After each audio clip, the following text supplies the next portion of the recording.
आणि आताच्या घडीची एक मोठी बातमी समोर आली आहे। राज्य मंत्रिमंडळानं बैठकीमध्ये एक मोठा निर्णय घेतलेला आहे।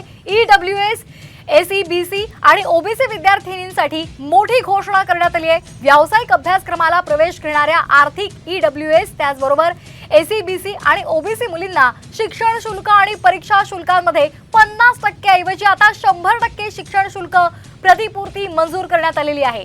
आताची महत्त्वाची बातमी आपण पाहतोय, राज्य मंत्रिमंडळानं हा मोठा निर्णय घेतलेला आहे।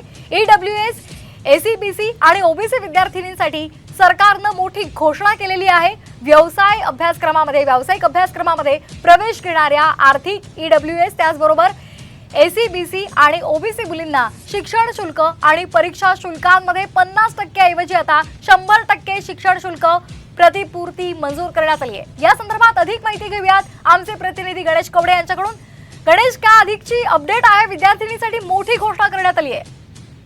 नक्कीच ज्या पद्धतीने ओबीसी मुली आणि असतील किंवा ईडब्ल्यूएस मधल्या मुलींना होती ती शिक्षणामध्ये 50% सूट होती, मात्र ती आता 100% करण्यात आलेली आहे। त्यामुळे ज्या ईडब्ल्यूएस ओबीसी या प्रवर्गातल्या ज्या महिला मुली आहेत त्यांना कुठेतरी आता शिक्षणामध्ये मोठी ही सगळ्यात मोठी सूट म्हणावंच लागणार आहे सरकारकडून। या सगळ्या संदर्भात आहे राज्य मंत्रिमंडळाच्या बैठकीमध्ये आहे तो निर्णय घेण्यात आलेला आपल्याला सूत्रांकडून माहिती मिळते। त्यामुळेच कुठेतरी एक महिलांना ही मोठी बातमी म्हणावं लागणार आहे की ही अशा पद्धतीने सूट दिल्यामुळे कुठेतरी एक शिक्षणामध्ये महिलांचं प्रमाण आहे ते वाढताना पाहायला मिळेल।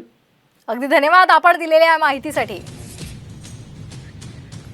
तर आपण पाहतोय काही दिवसांपूर्वीच अधिवेशनामध्ये लाडली बहीण योजनाला आणण्यात आली होती आणि लाडकी बहीण योजनेनंतर आता पुन्हा एकदा विद्यार्थिनींसाठी राज्य सरकारनं हा मोठा निर्णय घेतलेला आहे।